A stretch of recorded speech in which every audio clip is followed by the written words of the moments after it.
My name is Colin Melly, and I would like to tell you a story about my life.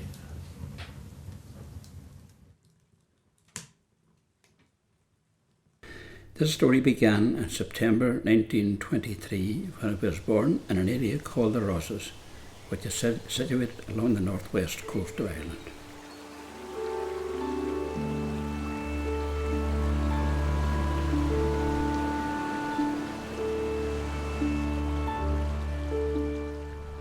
My mother's name was Bridget McCready, and my father's name was Michael Melly. I was the youngest of 9 children, 7 boys and 2 girls, and we lived in a 2-bedroom thatched cottage with my parents and paternal grandfather. We had a happy childhood and were unaware of any life except working on the family farm. From the age of 6, I attended school at a small schoolhouse in Menagowan. The school was firmly disciplined by the master, whom, when faced with a disruptive child, would punish him with a slap on the hand from the sally rod, a memorable lesson in the harsh realities of life. Although the master had a volatile nature, he had innovative ideas and stressed to us the importance of education, and that if we studied hard, we could make an easier living with a good education than labouring with a spade. Despite the master's advice, we had little choice or opportunity of attending secondary school, and handling spades was our destiny. As an adolescent, I emigrated to London to work on the construction of Heathrow Airport. My working hours were long and it was extremely difficult to adjust to a society so different from the rural Ireland that I was used to. After we had excavated the foundations of the new airport, we became restless and were ready to move on to a more familiar climate of the Scottish lowlands. My brother Patrick and I took a night train from London to Dumfries.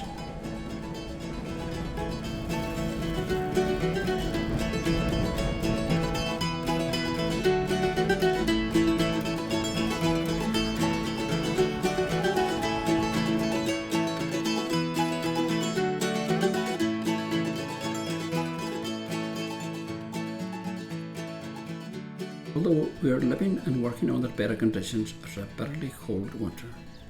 We had a contract to dig a deep water main close to Southern Nest Golf Club on the Solway Firth. To get there, my brother and I bought a new AJS 350 motorcycle. The journey was precarious as the road was like a sheet of ice.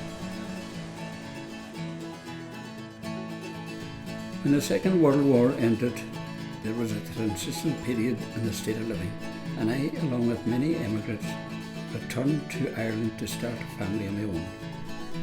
I first met my future wife Sadie at a dance in the old schoolhouse, which I hadn't been in since my school days ended in 1936.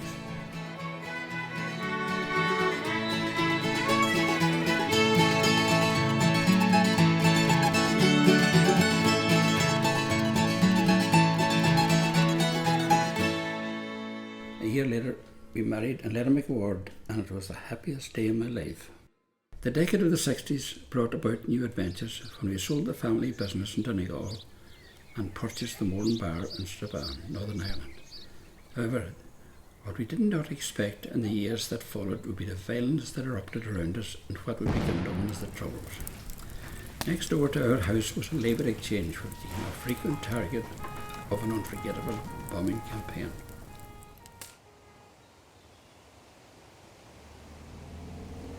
In the early 70s it became obvious that the Troubles were far from over, and fearing for the safety of my family, I decided to return to the more peaceful environment of Donegal.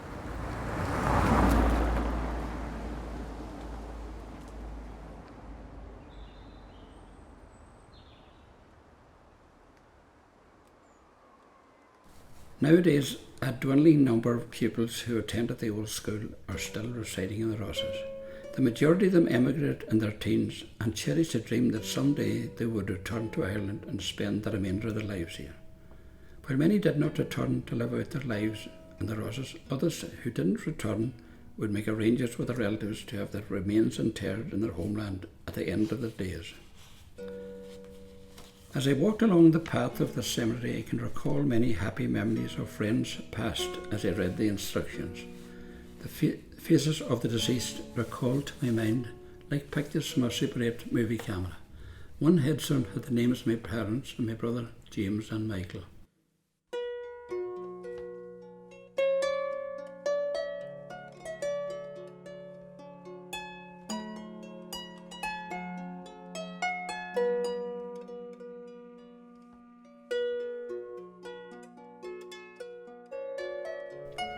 Further on, I read the names of my brother John and John Dyer. Both were over 80 when they passed on and were buried side by side. As I walked away from the little gate between the old and the new cemetery, I can see engraved the names of many of the dance patrons from Murray's Hall as I pass along.